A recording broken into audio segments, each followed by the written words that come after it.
This video is going to be very informative as the place shown in this video is the least explored site in spite of being among the important places. It is situated near the Mount Arafat in Mecca. It's a series of underground tunnels connected by brick aqueducts. The Ain Zubeida, also spelled as Ain Zubeida, had remained a source of supplying water to Mecca and nearby holy sites for the last 1200 years.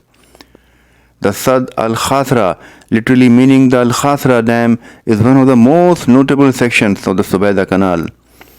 This masterpiece which you are going to witness now is standing here from almost 1200 years. After the death of Abbasid Caliph Harun al-Rashid, Queen Zubeida traveled to Mecca to perform Hajj.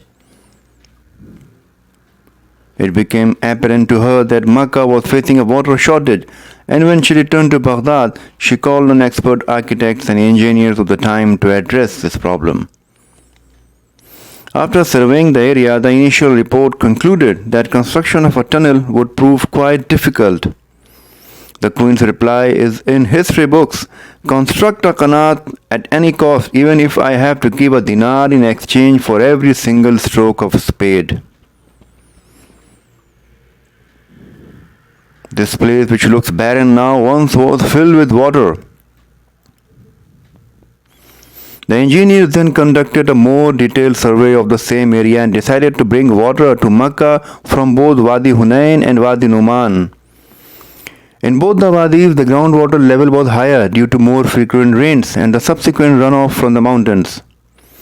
At first, water was brought from Wadi Hunain by digging wells. Huge tanks were made to store water, which was brought via the canals from Wadi Hunain. The remains of these tanks still exist till today in this area.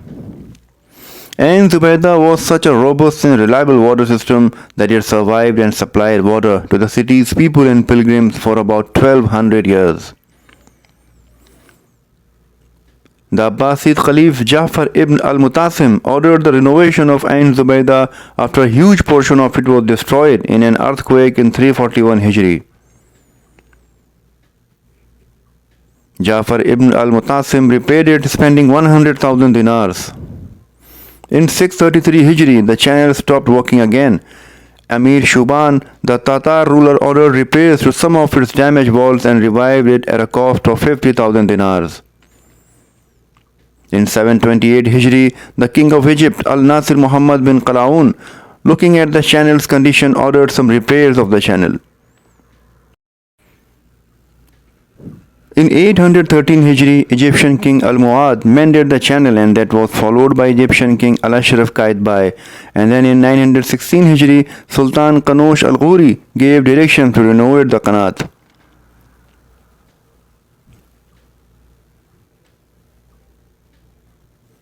There was regular maintenance of the Qanat, although the cleaning of Ain Zubeida was not an easy job.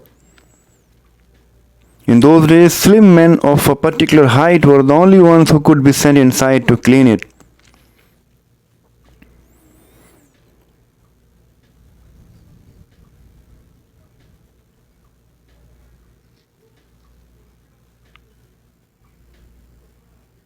The Qanat was built near Mecca from Wadi Numan, passing through the plain of Arafat and along the hills of Muzdalfa.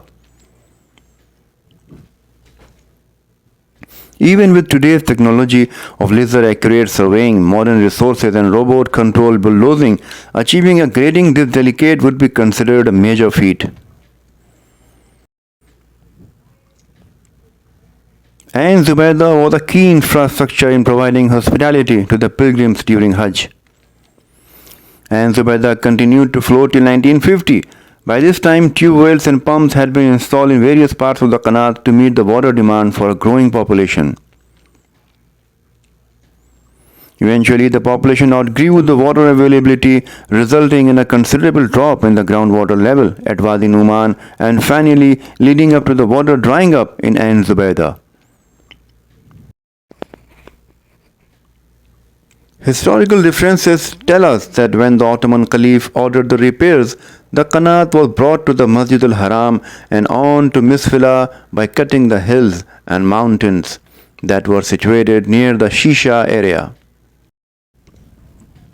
There were renovations in 1020, 1060, 1080, 1090 and 1105 Hijri of the channel, which were done by the Ottomans.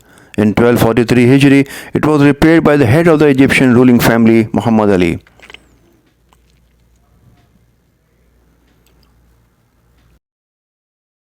Speaking about our main protagonist, Queen Zubeida, she was born in 766 AD in Mosul in present-day Iraq. She was the daughter of Jafar, brother of Khalifa al-Mahdi.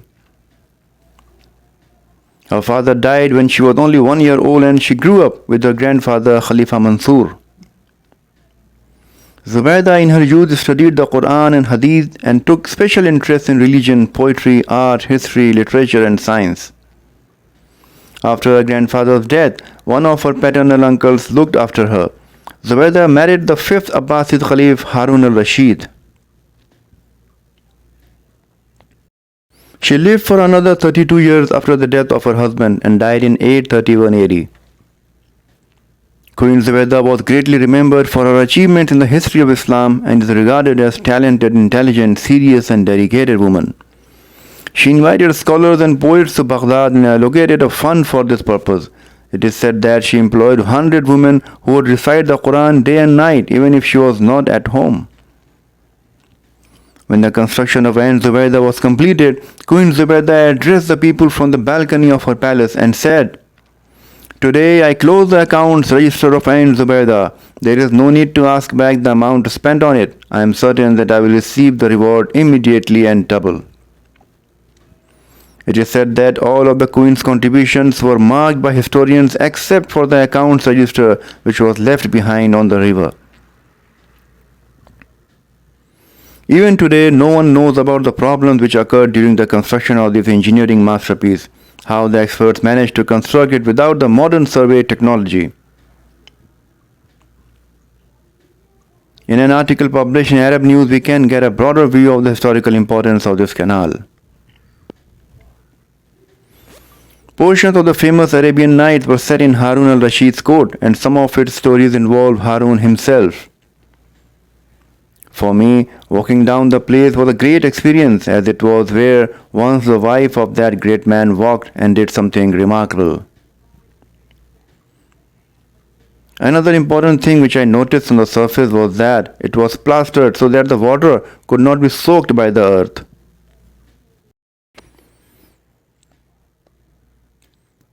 Jafar Zubeida bint Jafar ibn Abdullah al-Mansur will be remembered till eternity for her greatest noble deed which she undertook to ease the difficulties of Mecca pilgrims. This marble casting seems to be of that same period which I found fixed here. Queen Zubeida performed Hajj more than once with her husband Caliph Harun al-Rashid. Her first Hajj was in 790 AD and then she did Hajj in 792 AD. Then she performed Hajj in 793 AD. After that, she performed Hajj in 797 AD and went to Makkah on foot with her husband Harun al-Rashid. This is the place which everyone should visit, but no one knows about it. Only I know. ये हमारे अली अहमद भाई हैं, यही हमको ऐसे तारीखी मुकाम पे लेके गए हैं जहाँ मेरे ख्याल में बहुत ही कम लोग गए होंगे। शुक्रिया अली अहमद भाई।